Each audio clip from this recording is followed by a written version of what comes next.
నమస్కారం AK news కి స్వాగతం నేను జగన్ ముందుగా హెడ్లైన్స్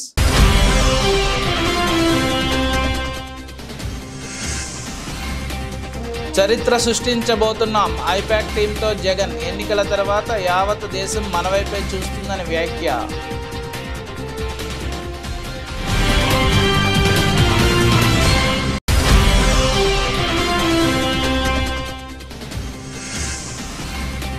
ప్రభుత్వ ఆదాయ పెంపు మార్గాలపై రేవంత్ రెడ్డి కీలక సూచనలు పన్ను ఎగవేత పట్ల కఠినంగా వ్యవహరించాలని సూచన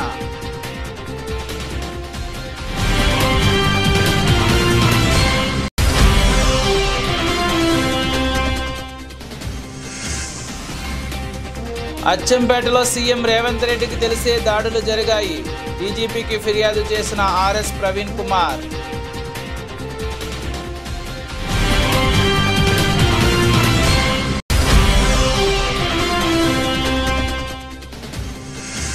పిన్నెల్లి గ్రామంలో పెట్రోల్ బాంబులు దొరికాయన్న పల్నాడు ఎస్పీ బిందు మాధవ్ ఈ ఘటనపై 5 అరెస్టు చేశామని వెల్లడించిన ఎస్పీ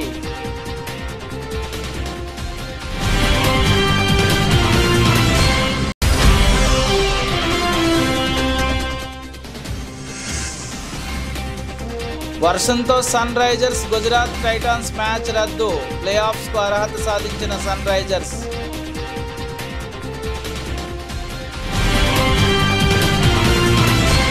ఏపీలో వైసీపీ మరోసారి ప్రభంజనం సృష్టించబోతుందని సీఎం జగన్ అన్నారు. వైసీపీ మళ్లీ అధికారంలోకి రాబోతుందని చెప్పారు. గత ఎన్నికల కంటే వైసీపీ అధిక సీట్లలో గెలవబోతుందని ధీమా వ్యక్తం చేశారు. మనం చరిత్ర సృష్టించబోతున్నామని చెప్పారు. విజయవాడ బెంచ్ సర్కిల్లో ఉన్న ఐపాక్ కార్యాలయానికి జగన్ వెళ్లారు. ఈ సందర్భంగా ఆయన ఎన్నికల ఫలితాలను అంచనా వేశారు. దాదాపు అరగంట సేపు ఐపాక్ ప్రతినిధులతో మాట్లాడారు. ఈ సందర్భంగా ఆయన మాట్లాడుతూ ఈ వ్యాఖ్యలు చేశారు. గత ఎన్నికల్లో 151 అసెంబ్లీ సీట్లు 22 ఎంపీ సీట్లను గెలిచామని ఈసారి అంతకన్నా ఎక్కువ సీట్లు గెలుస్తామని జగన్ అన్నారు. ప్రశాంత్ కిషోర్ ఆలోచించలేనని సీట్లు మనకు వస్తాయని చెప్పారు. జూన్ 4వ తేదీన వచ్చే ఫలితాల తర్వాత యావత్ దేశం మనవైపే చూస్తుందని అన్నారు.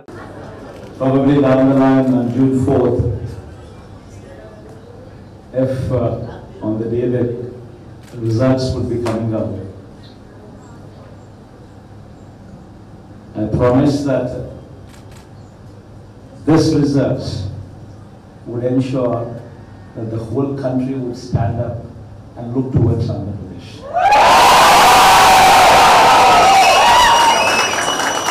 In fact,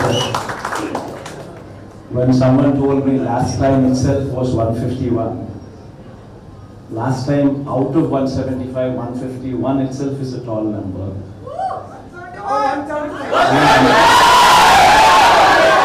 And someone told me 22 out of 25 itself is a tall number.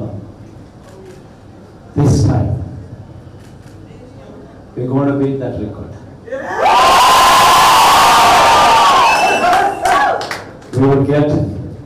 We will surpass 151, we will surpass 200. పన్నుల ఎగవేత పట్ల కఠినంగా వ్యవహరించాలని తెలంగాణ ముఖ్యమంత్రి రేవంత్ రెడ్డి అన్నారు. ప్రభుత్వ ఆదాయ పెంపు మార్గాలపై సమీక్ష నిర్వహించారు. గత ఏడాది ఆదాయంపై అసంతృప్తి వ్యక్తం చేశారు. రాష్ట్ర ఆదాయం పెరిగేలా సంస్కరణలు చేపట్టాలన్నారు. రాష్ట్ర ఆదాయం పెరిగేలా అవసరమైన చర్యలు చేపట్టాలని సూచించారు. నెలవారీ లక్ష్యాలు పెట్టుకుని రాబడులు సాధించాలన్నారు. పన్నుల ఎగవేత పట్ల అధికారులకు సూచనలు జారీ చేశారు. జీఎస్టీ ఎగవేతే ఎవరైనా సరే ఉపేక్షించవద్దన్నారు. జీఎస్టీ రిటర్న్స్లో అక్రమాలు జరగడానికి వీల్లేదన్నారు. మద్యం అమ్మకాలు పెరిగినప్పటికీ లక్ష్యానికి అనుగుణంగా ఆదాయం పెరగడం లేదన్నారు. అక్రమ మద్యం పన్ను ఎగవేతలు లేకుండా చూడాలని ఆదేశాలు జారీ చేశారు. ఎన్నికల వేళ అనంతరం పల్నాడు జిల్లాలో జరిగిన ఘటనలపై జిల్లా ఎస్పీ బిందు మాధవ్ మీడియా సమావేశం నిర్వహించారు. మాచవరం మండలం పిన్నెల్లిలో బాంబులు దొరికాయని వెల్లడించారు. పిన్నెల్లి గ్రామంలో గొడవల నేపథ్యంలో పోలీసులు విస్తృతంగా తనిఖీలు చేపట్టారని తెలిపారు. కొందరు ఇళ్లలో పెట్రోల్ బాంబులు గుర్తించామని చెప్పారు. పెట్రోల్ బాంబుల ఘటనపై 5 అదుపులోకి తీసుకున్నామని ఎస్పీ వెల్లడించారు. బాంబులు ఎవరు తయారు చేస్తున్నారో విచారణ జరుపుతున్నామని తెలిపారు. జిల్లాలో తనిఖీలు కొనసాగిస్తామని స్పష్టం చేశారు. కాగా పల్నాడు జిల్లా సత్తెనపల్లి నియోజకవర్గంలో బాంబుల కలకలం రేపింది. ముప్పెళ్ల మండలం మాదాలలో పోలీసులు వైసీపీ నేత సైదా ఇంట్లో 29 పెట్రోల్ బాంబులు గుర్తించారు. అటు కారంపూడి దాడుల ఘటనలో పోలీసులు పలువురిని అరెస్టు చేశారు. వైసీపీకి చెందిన 12 మందిని, టీడీపీకి చెందిన 8 మందిని అదుపులోకి తీసుకున్నారు. పిన్నెల్లి గ్రామంలో అక్కడ కొంచెం టెన్స్ పరిస్థితులు ఉన్నాయి, అక్కడ ఏదైనా వెరిఫై చేస్తే బాగుంటుందని సిఐ గారు అట్లానే మాచవరం ఎస్ఐ గారు అక్కడికి చేరుకొని అన్ని ఇళ్లు ఒకదాని తర్వాత ఒకటి సెర్చ్ చేయడం జరిగింది. అక్కడ చింతపల్లి పెద్ద సైట, చింతపల్లి నన్నే, అల్లాబక్షు, అట్లానే చింతపల్లి జానిభాష తండా పెద్ద నన్ని అనే వాళ్ళ ఇళ్ల మీద, ఒకళ్ళ ఇంటి మీద ఏమో పగలగొట్టిన బియర్ బాటిల్స్, రాళ్లు, అట్లనే ఇంకొకరి ఇంటి మీద పెట్రోల్ పోసి నింపున్న బాటిల్, దానికి పైన ఒత్తి పెట్టి దొరకడం జరిగింది. వీళ్ళందరినీ అదుపులోకి తీసుకున్నాం. వీళ్ళతో పాటుగా ఎవరున్నారో ఇవన్నీ అరేంజ్ చేయడానికి వాళ్ళని కూడా అదుపులోకి తీసుకుంటున్నాము. అట్లానే ఇవన్నీ ఈ పెట్రోల్ పోసి తయారు చేస్తున్న వాళ్ళు ఎవరున్నారో వాళ్ళని కూడా వెంటనే అరెస్ట్ చేయడం జరుగుతుంది. ఇవి 2 కేసులు ఇప్పుడు రిజిస్టర్ చేస్తున్నాము. వీటిలో ఎవరెవరైతే ఇన్వాల్వ్ అయి ఉన్నారో అందరినీ రిమాండ్కి పంపించడం జరుగుతుంది. అలానే ఇలా ఏ విలేజెస్ లో అయితే అనుమానాలు ఉన్నాయో అన్ని చోట్ల ఇప్పుడు ఇట్లాంటి సెర్చ్ కొనసాగుతుంది. ఎక్కడెక్కడ ఇట్లాంటి అవాంఛనీయ సంఘటనలకు పాల్పడటానికి ఇట్లాంటి కాంట్రాబ్యాండ్ మెటీరియల్ ఎవరైతే హోల్డింగ్ చేస్తున్నారో వాళ్ళందరి మీద కేసులు పెట్టి రిమాండ్కి పంపి స్ట్రిక్ట్ యాక్షన్ తీసుకోవడం జరుగుతుంది. అనారోగ్యంతో బాధపడుతూ సూర్యాపేట జిల్లా కేంద్రంలోని ఓ ఆసుపత్రిలో వైద్య సేవలు పొందుతున్న పట్టణంలోని 15వ వార్డు బీఆర్ఎస్ పార్టీ అధ్యక్షుడు సాకినాల జానేను మాజీ మంత్రి ఎమ్మెల్యే గుంటకంట్ల జగదీష్ రెడ్డి పరామర్శించారు.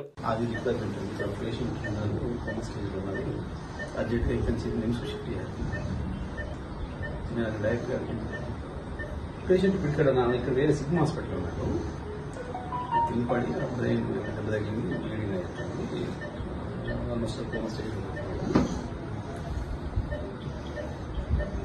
అటు పంపుతామని నిమ్స్ పంపుతామని నిమ్స్ డైరెక్టర్ గారితో మాట్లాడినాను, పంపించుకున్నాను. ఆక్సిజన్ ఎట్లా చేయండి అంటే మనకి నా రిక్వైర్మెంట్ ఏంటంటే ఇప్పుడు అంబులెన్స్, ఆక్సిజన్ అంబులెన్స్ మన దగ్గర ఉంది కదా, ఆక్సిజన్ అంబులెన్స్ సపోర్ట్ చేస్తే ఇమ్మీడియట్గా షిఫ్ట్ చేస్తాము. ఒకసారి మీరు అంబులెన్స్ చెప్పేసేస్తే మీరు అంబులెన్స్ చెప్పేసేసి మీరు నెంబర్ ఇచ్చేసేస్తే మేము కాల్ చేసేసి ఒకసారి చెక్ చేయండి.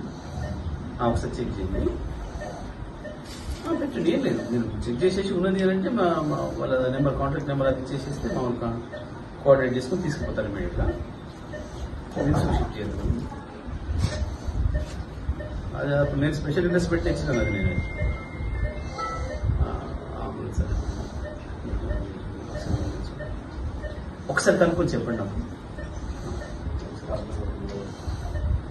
అన్ని రకాల వడ్లకు బోనస్ వర్తింపజేసి తడిసిన ధాన్యాన్ని వెంటనే కొనుగోలు చేయాలి. సన్న బియ్యం పండించే రైతులకు మాత్రమే రాష్ట్ర ప్రభుత్వం క్వింటాలకు 500 బోనస్ చెల్లిస్తామన్నట్లు వార్తలు వస్తున్నాయి. రైతాంగం తీవ్ర ఆందోళనకు గురవుతున్నారు. ఈరోజు కురిసిన అకాల వర్షానికి ధాన్యం తడిసింది.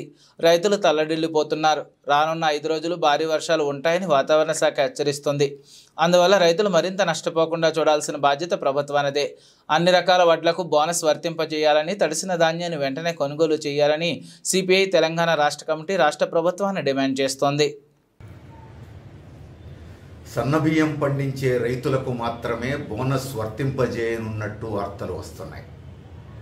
ఈ వార్తలు చూసినటువంటి రైతాంగం తీవ్ర ఆందోళనకు గురవుతున్నది.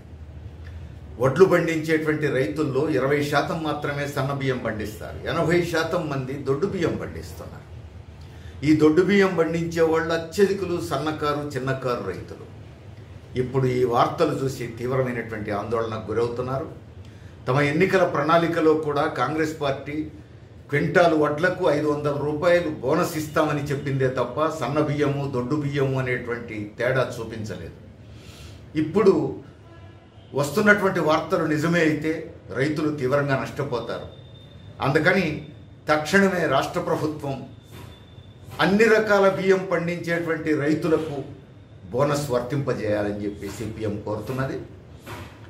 ఈ విషయంలో రైతులలో ఆందోళనను తొలగించడం కోసం స్పష్టమైనటువంటి ప్రకటన విడుదల చేయాలని కూడా డిమాండ్ చేస్తున్నాం. అంతేకాదు ఈరోజు భారీ వర్షానికి పెద్ద ఎత్తున ధాన్యం తడిసిపోయింది. రైతులు విలవిల్లాడుతున్నారు. తడిసిన ధాన్యాన్ని కూడా ప్రభుత్వం కొనుగోలు చేయడానికి ఏర్పాట్లు చేయాలి. అంతేకాదు రానున్న 5 రోజుల పాటు వర్షాలు ఇంకా రానున్నాయనేది వాతావరణ శాఖ చెప్తోంది. అందుకని తక్షణమే రైతుల ధాన్యం మొత్తం కొనుగోలు చేయడానికి ఏర్పాట్లు చేయాలి. ఈ సందర్భంగా 3 ముఖ్యమైనటువంటి అంశాలని ప్రభుత్వం దృష్టిలో పెట్టుకోవాలి. తక్షణమే 500 రూపాయల బోనస్ను సన్నబియ్యం, దొడ్డు బియ్యం అనే తేడా లేకుండా రైతులందరికీ వర్తింపజేయాలి. ఈ యాసంగి పంటకే దాన్ని వర్తింపజేయాలి. తడిసిన ధాన్యాన్ని కూడా కొనుగోలు చేయాలి. ఇంకేమాత్రం ఆలస్యం చేయకుండా రైతులు పండించినటువంటి పంటను వెనువెంటనే మళ్ళీ తడిసిపోయే ప్రమాదం లేకుండా కొనుగోలు చేసి రైతులను ఆదుకోవాలని చెప్పి కోరుతాం. ఢిల్లీ ఎక్సైజ్ పాలసీ కుంభకోణంలో అరెస్ట్ అయ్యి తిహార్ జైల్లో ఉన్న ఎమ్మెల్సీ కవితతో బీఆర్ఎస్ నాయకులు ఆర్ఎస్ ప్రవీణ్ కుమార్ మరియు బాల్కా సుమన్ ములాఖాత్ అయ్యారు. అనంతరం వారు తెలంగాణ భవన్ వద్ద మీడియాతో మాట్లాడారు.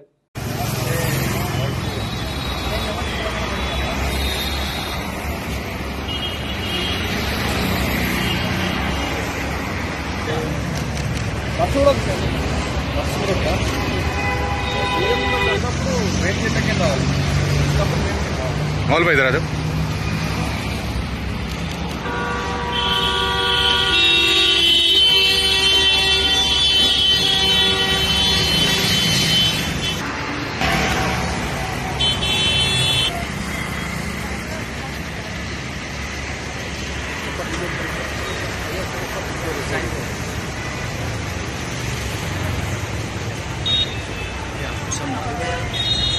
ఈ నెల 27న జరిగే ఎమ్మెల్సీ ఎన్నికలకు పట్టభద్రుల ఓటును వినియోగించుకోవాలని అసిస్టెంట్ ఎన్నికల అధికారి స్టేషన్ ఘనాపూర్ ఆర్డీఓ వెంకన్న అన్నారు. జనగామ జిల్లా స్టేషన్ ఘనాపూర్ నియోజకవర్గ కేంద్రంలోని ఆర్డీఓ కార్యాలయంలో డిఎస్ వెంకన్న మీడియా మిత్రులతో ఆత్మీయ సమావేశం నిర్వహించారు. ఈ సందర్భంగా వెంకన్న మాట్లాడుతూ ఈ నెల 13న జరిగే పార్లమెంట్ ఎన్నికలు అన్ని విధాలుగా సజావుగా జరిగినందుకు ప్రత్యక్షంగా పరోక్షంగా సహకరించిన అధికారులకు, సిబ్బందికి, ఓటర్లకి, మీడియాకు కృతజ్ఞతలు తెలుపుతున్నానని అన్నారు. అసెంబ్లీ ఎన్నికల కంటే ఈసారి పార్లమెంట్ ఎన్నికలకు సంబంధించి ఎలాంటి లోపాలు లేకుండా అన్ని విధాలుగా సౌకర్యాలు ఏర్పాటు చేసినట్లు తెలిపారు. అత్యంత పోలింగ్ 78.77% పార్లమెంట్ సెగ్మెంట్లోని స్టేషన్ ఘనాపూర్ నెంబర్ 1గా నిలిచిందని తెలిపారు. అలాగే ఈ నెల 27వ తేదీన ఎమ్మెల్సీ ఎన్నికలు జరగనున్నట్లు తెలుపుతూ దానికి సంబంధించిన వివరాలు ఆయన వెల్లడించారు. డివిజన్ పరిధిలోని స్టేషన్ ఘనాపూర్ మండలంలో 2027, జత్ఘాట్లో 1512, సిల్పూర్లో 1144, పాలకుర్తిలో 2495, కొడకండ్లలో 1035, మొత్తం డివిజన్లో 8543 పట్టభద్రుల ఓట్లు ఉన్నాయని, వారికి త్వరలోనే స్విప్పులు అందజేస్తామని అన్నారు. పట్టభద్రుల ఓట్లు వినియోగించుకోవాలని కోరారు. జూన్ 6 వరకు ఎన్నికల కోడ్ అమల్లో ఉంటుందని, ఎన్నికల ప్రచారానికి సంబంధించిన అన్ని అనుమతులు తనతో పొందాలని అన్నారు. ఎవరైనా ఎన్నికల కోడ్ నిబంధనల విరుద్ధంగా పాల్పడితే చర్యలు తప్పవని హెచ్చరించారు. మొత్తం 10 పిఎస్లు అండి. మన కాన్స్టిట్యూన్సీలో మొత్తం 10 పిఎస్లు ఉంటాయి. మన డివిజన్లో 10 మన డివిజన్లో 10 పిఎస్లు. దాంట్లో ఏంటంటే గన్పూర్లో 3 పిఎస్లు ఉంటాయి. పోలింగ్ స్టేషన్ 3 గన్పూర్లో, చిల్పూర్లో 1, జఫర్గఢ్లో 2 పిఎస్లు, పాలకుర్తిలో 3 పిఎస్లు, కొడకల్లో 1, మొత్తం కలిపి 10 పిఎస్లు అండి. మన ఓటర్స్ ఎంతమంది అంటే గన్పూర్లో 2027 మంది, 2027 మంది మన గన్పూర్లో ఉంటారు. అదేవిధంగా చిల్పూర్లో 1444 మంది ఉంటారు ఓటర్లు, జఫర్గఢ్లో 1512 మంది ఉంటారు, పాలకుర్తిలో 2495 మంది ఉంటారు, కొడకండ్లలో 1305 ఉంటారు. అక్కడ టోటల్ వీళ్ళు మన గ్రాడ్యుయేట్స్ ఇక్కడ మన డివిజన్లో 27వ తారీఖు వాళ్ళకు ఓటింగ్ ఉంటుంది. ఇక్కడ 5వ తారీఖు కౌంటింగ్ ఉంటుంది. 27వ తారీఖు ఓటింగ్ ఉంటుంది. ఇక్కడ ఎమ్మెల్సీ ఓటింగ్. 5వ తారీఖు కౌంటింగ్ ఉంటుంది. 8543 మంది ఉన్నారు. 8543. గన్పూర్ వచ్చేసి 2027, చిల్పూర్ వచ్చేసి 1144. ఖమ్మం పట్టణంలోని సర్దార్ వల్లభాయ్ పటేల్ స్టేడియంలో మార్నింగ్ వాక్లో పట్టభద్రులను, నగర విద్యావంతులను, మేధావులను ఖమ్మం, నల్గొండ, వరంగల్ పట్టభద్రుల నియోజకవర్గ ఎన్నికల్లో మొదటి ప్రాధాన్యత ఓటు వేసి మీ పక్షాన కొట్లాడే ప్రభుత్వాన్ని ప్రశ్నించే వాడిగా గుండెకండుగా నిలబడాలని పట్టభద్రుల నియోజకవర్గ ఎమ్మెల్సీ అభ్యర్థించడం జరిగింది. ఈ కార్యక్రమంలో ఖమ్మం జిల్లా బీఆర్ఎస్ పార్టీ అధ్యక్షులు ఎమ్మెల్సీ తాతా మధు, పట్టభద్రుల ఎన్నిక ఖమ్మం నియోజకవర్గ ఇన్ఛార్జ్ ఆర్జేసీ కృష్ణ, టౌన్ అధ్యక్షులు పగడాల నాగరాజు, ఇతర డివిజన్ నాయకులు, కార్యకర్తలు పాల్గొన్నారు.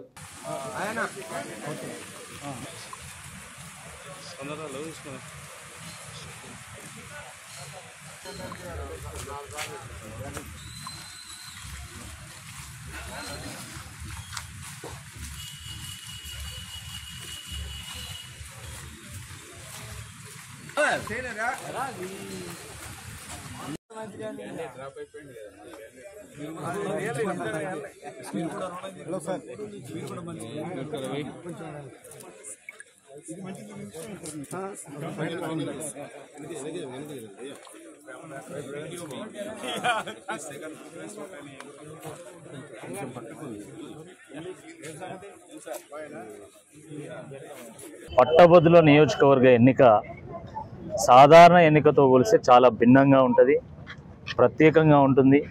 దానికి ఎంతో ప్రాధాన్యత కూడా ఉన్నది. ఎందుకంటే ఈ ఎన్నికలో కేవలం విద్యావంతులు, మేధావులు మాత్రమే ఓట్లు వేస్తారు. ఎంతో విచక్షణతోనే, వివేకంతోనే ఆలోచించి మరి వాళ్ళు ఓట్లు ఇస్తారు. గత పరంపర చూసినట్టయితే ఒక చుక్కా రామయ్య గారు కానీ, ప్రొఫెసర్ నాగేశ్వరరావు కానీ, లేదా ఒక రామచంద్రరావు గారు కానీ, ఎల్ఎస్ రాజు కానీ, డాక్టర్ రాజేశ్వరరావు కానీ, కపిలవాయి దిలీప్ కుమార్ కానీ, లేదా డాక్టర్ పల్లా రాజేశ్వర రెడ్డి గారు కానీ, వీళ్ళంతా మంచి విజనరీస్, థింకర్స్. సమాజంలో సంక్షోభం ఏర్పడ్డప్పుడు ఒక దారి చూపగలిగే సత్తా ఉన్నటువంటి వాళ్ళు, సమాజానికి ఒక ఆదర్శంగా నిలబడినటువంటి వాళ్ళు, ఉదాహరణగా నిలిచినటువంటి వాళ్ళు. కాబట్టి గ్రాడ్యుయేట్స్ ఏరి కోరి అలాంటి వాళ్ళని ఎంచుకోవడం జరిగింది. ఇప్పుడు కూడా తప్పకుండా ఈ నెల 27వ తారీఖు జరిగేటువంటి ఈ పట్టభద్రుల నియోజకవర్గ ఎన్నికల్లో కూడా తప్పకుండా మంచి విద్యావంతులను ఎన్నుకుంటారు తప్ప మిగతా వాళ్ళని కాదని చెప్పి ఈ సందర్భంగా గుర్తు చేస్తా ఉన్నాను. ఎందుకంటే ఇది పెద్దల సభ. పెద్దల సభకు మేధావులను పంపాలి తప్ప మోసగాళ్ళను పంపకూడదు. కాంగ్రెస్ పార్టీ 6 గ్యారంటీలు, 420 హామీలు ఇచ్చి అధికారంలోకి వచ్చాయి. మరీ ముఖ్యంగా నిరుద్యోగులకు, ఉద్యోగులకు అనేక హామీలు ఇవ్వడం జరిగింది. జాబ్ క్యాలెండర్ కానీ, జాబ్ నోటిఫికేషన్ కానీ, 50,000 పోస్టులతో నూరుకున్నటువంటి మెగా డిఎస్సి కానీ, లేదా నిరుద్యోగ భృతి కానీ, ఉద్యోగులకు సంబంధించి డిఏ కానీ, పిఆర్సి కానీ, ఈ రకంగా అనేక హామీలు ఇచ్చింది. కానీ ఇప్పటి వరకు 150 రోజులు గడిచినా కూడా కనీసం దాని మీద చర్చ కూడా లేదు. గ్రూప్ 2 2,000 పోస్టులు ఇస్తామన్నారు, 750 పొజిషన్స్ ఇచ్చారు. గ్రూప్ 3 2,000 పోస్టులు వేస్తామన్నారు, కానీ కేవలం 1,300 పోస్టులు మాత్రమే రిలీజ్ చేయడం జరిగింది. కాబట్టి ఈ మోసపోయినటువంటి నిరుద్యోగుల పక్షాన, లేదా ఎంతో ఆశపడి ఓటేసినటువంటి ఉద్యోగుల పక్షాన పోరాటం చేయాలంటే అది కేవలం బీఆర్ఎస్ గెలిస్తేనే సాధ్యమైతే తప్ప కాంగ్రెస్ గెలిస్తే సాధ్యం కాదు. గ్రాడ్యుయేట్స్ అందరూ కూడా గల్లెవరేసుకొని పలానాయన మా ఎమ్మెల్సీ అని చెప్పుకునే విధంగా ఉండేటువంటి ఎమ్మెల్సీని ఎన్నుకోండి. మీ గౌరవాన్ని పెంచే ఎమ్మెల్సీని ఎన్నుకోండి. మీరు తలదించుకునేలాగా చేసేటువంటి, మీ తలదించుకునేలాగా వ్యవహరించేటువంటి వ్యక్తులను మాత్రం ఎన్నుకోకండి అని చెప్పి ఈ సందర్భంగా విజ్ఞప్తి చేస్తున్నాను. అచ్చంపేట నియోజకవర్గంలో బీఆర్ఎస్ కార్యకర్తలపై దాడులు చేస్తున్నారంటూ ఆ పార్టీ నాగల్ కర్నూలు లోక్సభ అభ్యర్థి ఆర్ఎస్ ప్రవీణ్ కుమార్ డీజీపీ రవిగుప్తాకు ఫిర్యాదు చేశారు. కొల్లాపూర్ మాజీ ఎమ్మెల్యే హర్షవర్ధన్ రెడ్డితో కలిసి డీజీపీని ఆయన కలిశారు. ఫిర్యాదు అనంతరం ఆయన మాట్లాడుతూ పోలీసుల సమక్షంలోనే విచక్షణారహితంగా దాడులు చేశారని మండిపడ్డారు. అచ్చంపేటలో రౌడీజం పెరిగిపోయిందన్నారు. ముఖ్యమంత్రి రేవంత్ రెడ్డికి తెలిసి ఇదంతా జరుగుతుందని ఆగ్రహం వ్యక్తం చేశారు. రేవంత్ రెడ్డి అచ్చంపేటలోనే పుట్టి పెరిగిన వ్యక్తి కాబట్టి ఆయనకు తెలియకుండా జరుగుతుందా తన అనుకోవడం లేదన్నారు. తమ పార్టీకి చెందిన మాజీ ఎమ్మెల్యేలు గువ్వల బాలరాజు, బేరం హర్షవర్ధన్ రెడ్లకు ప్రాణహాని ఉందన్నారు. బీఆర్ఎస్ హయాంలో ఇలాంటి దారుణాలు జరగలేదన్నారు. తెలంగాణ రాష్ట్ర నేను మా కొల్లాపూర్ శాసనసభ్యులు శ్రీ వీరం హర్షవర్ధన్ రెడ్డి గారు, అదేవిధంగా నాగర్ కర్నూలు మాజీ శాసనసభ్యులు, అలాగే అచ్చంపేట మాజీ శాసనసభ్యులు యువల బాలరాజు గారు అందరం కూడా కలవడం జరిగింది. మరి తెలంగాణ రాష్ట్రంలో శాంతి భద్రత పరిస్థితి ఘోరంగా ఉన్నది. మరి ముఖ్యంగా నాగర్ కర్నూలు జిల్లాలో అయితే చాలా దారుణాలు జరుగుతాయి. అచ్చంపేట నియోజకవర్గం అయితే, కొల్లాపూర్ నియోజకవర్గం అయితే, నాగర్ కర్నూలు నియోజకవర్గం అయితే చాలా చోట్ల కూడా అధికార పార్టీ కాంగ్రెస్ పార్టీ నాయకులు, మరి బీఆర్ఎస్ పార్టీ కార్యకర్తల మీద, బీఆర్ఎస్ పార్టీ నాయకుల మీద విద్యల మీద పట్టపగలే దాడులు చేస్తూ ఉన్నారు. కార్యకర్తలకు ప్రాణాలకు రక్షణ లేదు. పేద ప్రజలకు కూడా ప్రాణాలకు రక్షణ లేదు. గ్రామీణ ప్రాంతంలో కొల్లాపూరు, అచ్చంపేట, ఈ నాగర్ కర్నూలు ఈ నియోజకవర్గాల్లో గ్రామీణ ప్రాంతాల్లో భయానక వాతావరణం నెలకొన్నది. మళ్ళీ నయీం ముఠాలు మరి తలెత్తుతూ ఉన్నాయి. మరి ముఖ్యంగా అచ్చంపేట ప్రాంతంలో మళ్ళీ నయీం ముఠాలు మరి చూస్తున్నాయని చెప్పేసి చాలా సమాచారం ఉన్నది. మరి నిన్న దాకా మన అచ్చంపేట పట్టణంలో పట్టపగలే పోలీసుల కళ్ళ ముందరే మారణాయుధాలతో దాడి చేస్తే పోలీసులు వాళ్ళని కనీసం అరెస్ట్ కూడా చేయలేదు. ఇప్పటి వరకు కూడా నిందితులు పరారీలో ఉన్నారు. వాళ్ళందరూ మరి స్థానిక కాంగ్రెస్ ఎమ్మెల్యే డాక్టర్ వంశీకృష్ణ కస్టడీలో ఉన్నారని చెప్పేసి ఆ ప్రాంతంలో బాధితులంతా చెప్తా ఉన్నారు. కొల్లాపూర్ ప్రాంతంలో కూడా అంతే పోలీసులు టీఆర్ఎస్ కార్యకర్తల మీద దాడులు జరుగుతుంటే పట్టించుకోవడం లేదు. అదేవిధంగా మరి సామాన్య ప్రజల మీద కూడా కాంగ్రెస్ వాళ్ళు మరి మంత్రి జూపల్లి కృష్ణారావు గారి అండదండలతో విపరీతంగా దాడులు జరుగుతూ ఉన్నాయి. దీన్ని కూడా ఎవ్వరు కూడా పట్టించుకోవడం లేదు.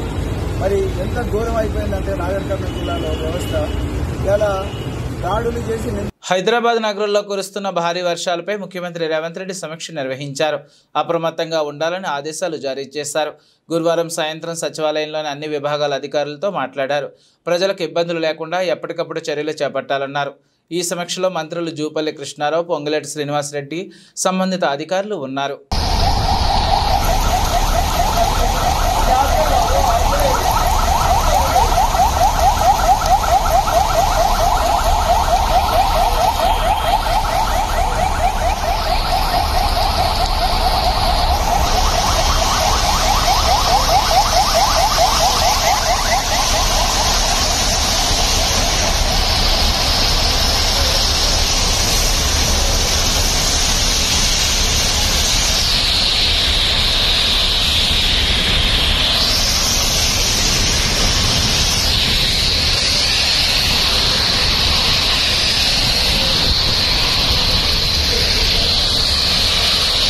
హైదరాబాద్లో భారీ వర్షం కురుస్తుండటంతో పలు ప్రాంతాల్లో రోడ్లు జలమయమయ్యాయి. ఆర్టీసీ క్రాస్ రోడ్, బంజారాహిల్స్, సచివాలయం, అమీర్పేట, కుక్కటపల్లి, హిమాయత్ నగర్, బషీర్బాగ్ తదితర ప్రాంతాల్లో రోడ్లు జలమయమయ్యాయి. పలు ప్రాంతాల్లో మోకాల లోతు వరకు నీరు నిలిచింది. నగరంలో పలు ప్రాంతాల్లో ట్రాఫిక్ జామ్ అయింది. బంజారాహిల్స్లోని ఉదయనగర్ ప్రాంతంలో వర్షం దాటికి నాలా దెబ్బతింది. మేయర్ గద్వాల్ విజయలక్ష్మి ఈ నాలా ప్రాంతాన్ని పరిశీలించారు.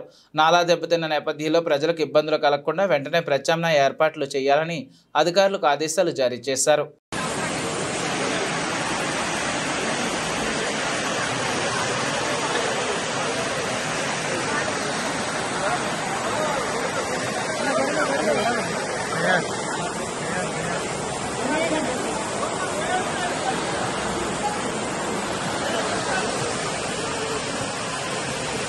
హైదరాబాద్లో భారీ వర్షం కురిసింది. ఒక్కపోతలతో ఉక్కిరిబిక్కిరి చేసిన వాతావరణం ఒక్కసారిగా చల్లబడింది. రంగారెడ్డి, హైదరాబాద్ జిల్లాల్లో విస్తారంగా వర్షాలు కురుస్తున్నాయి. బంజారాహిల్స్, కుక్కటపల్లి, మియాపూర్, జూబ్లీహిల్స్, సోమాజిగూడ, సికింద్రాబాద్, ఖైరతాబాద్, తార్నక, బేగంపేట, ఆల్వాల్, ఉప్పల్, రామ్నగర్, కోటి, మెహదీపట్నం, మాసబ్ ట్యాంక్, బేగం బజార్, హైటెక్ సిటీ, దిల్సుఖ్ నగర్, ఎల్బీ నగర్ ప్రాంతాల్లో భారీ వర్షం పడింది. వర్షం కారణంగా పలు లోతట్టు ప్రాంతాలు జలమయమయ్యాయి. నగరంలో పలు చోట్ల ట్రాఫిక్ జామ్ అయింది.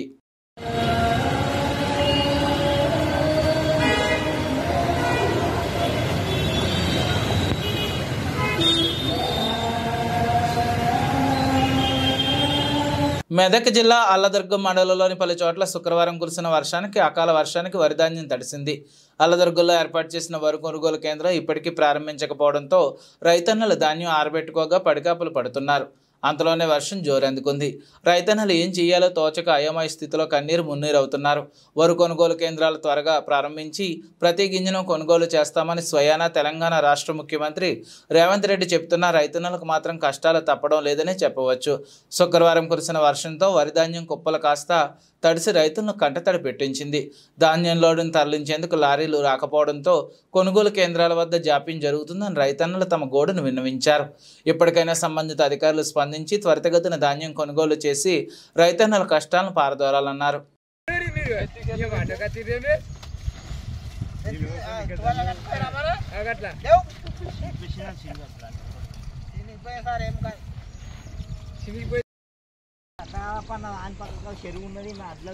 వాగప్ప ఈడ వడ్లు మొత్తం అట్లా ఉన్నాయని చూపిద్దాం.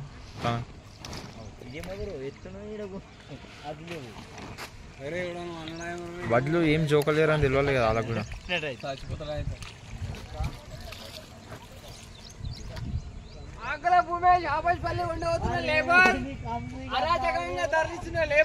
జగిత్యాల జిల్లా ఎండపల్లి మండల కేంద్రం హైవే రోడ్డుపై కరీంనగర్ నుండి మంచిర్యాల వైపు వెళ్తున్న ఆర్టీసీ బస్సును లారీ ఢీకొట్టింది. బస్సులో ప్రయాణిస్తున్న ప్రయాణికులకు స్వల్ప గాయాలయ్యాయి. కరీంనగర్ నుండి చొప్పదండు మీదుగా మంచిర్యాల వెళ్తున్న ఆర్టీసీ బస్సును మంచిర్యాల నుండి ఎదురుగా వస్తున్న లారీ ఆటోని తప్పించిపోయి బస్సు వెనుక వైపు నుండి ఢీకొట్టడంతో బస్సులో ప్రయాణిస్తున్న పలువురికి స్వల్ప గాయాలయ్యాయి. లారీలో ఇంకటి ఆటో ఉన్నదని దాన్ని తప్పిపోయి మా బండికి వచ్చి గుద్దిండు. గుద్దిన వరకు ఏం కాలేదు. వెనుక ఉన్న వ్యక్తికి ఈ దెబ్బలు లాగినాయి. ఇంకా లాస్ట్ ప్యాసింజర్కు ఇంకా వాళ్ళ ఒక ముసలామెకు కూడా చిన్నది ఆగినట్టున్నాయి. ఆమె ఏం చెప్పకుండానే అన్ని మీద గాజు బక్కలు పడ్డాయి అనుకుంటా ఉరికింది.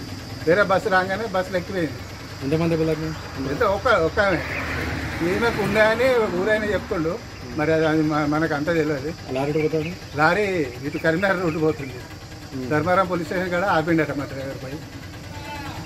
సుమారు బస్సులో ఎంతమంది ఉన్నారు? సుమారు 98 మంది దాకా ఉన్నారు. పాట్ కమిన్స్ నాయకత్వంలో సన్ రైజర్స్ హైదరాబాద్ జట్టు ఐపీఎల్ తాజా సీజన్లో ప్లే ఆఫ్కు అర్హత సాధించింది. గుజరాత్ టైటాన్స్తో హైదరాబాద్లో మ్యాచ్ జరగాల్సి ఉండగా వర్షం కారణంగా ఈ మ్యాచ్ రద్దయింది.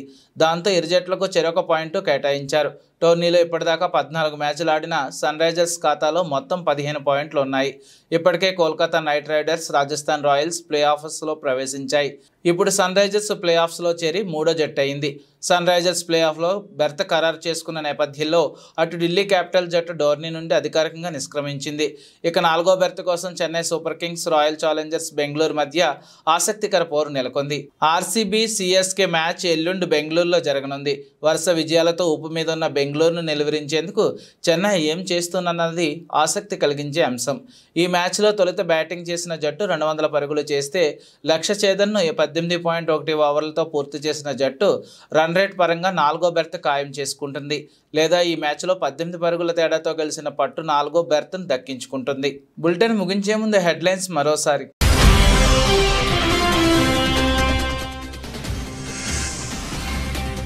చరిత్ర సృష్టించబోతున్నాం. ఐపాక్ టీంతో జగన్. ఎన్నికల తర్వాత యావత్ దేశం మనవైపై చూస్తుందని వ్యాఖ్య.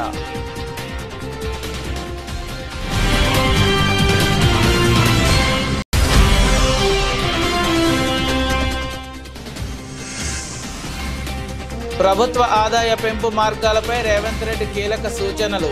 పన్ను ఎగవేత పట్ల కఠినంగా వ్యవహరించాలని సూచన.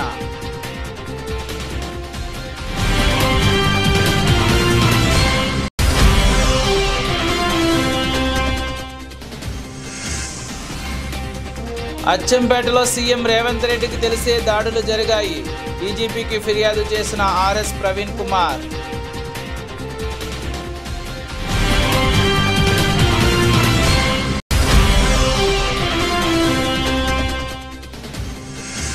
పిన్నెల్లి గ్రామంలో పెట్రోల్ బాంబులు దొరికాయన్న పల్నాడు ఎస్పీ బిందు మాధవ్. ఈ ఘటనపై 5గురు అరెస్టు చేశామని వెల్లడించిన ఎస్పీ.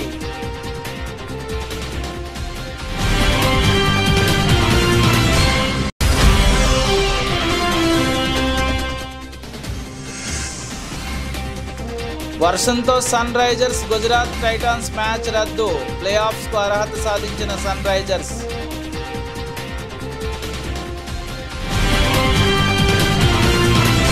ఈ బులెటిన్ ఇంతటితో సమాప్తం. తిరిగి మరిన్ని వార్తా విశేషాల కోసం చూస్తూనే ఉండండి.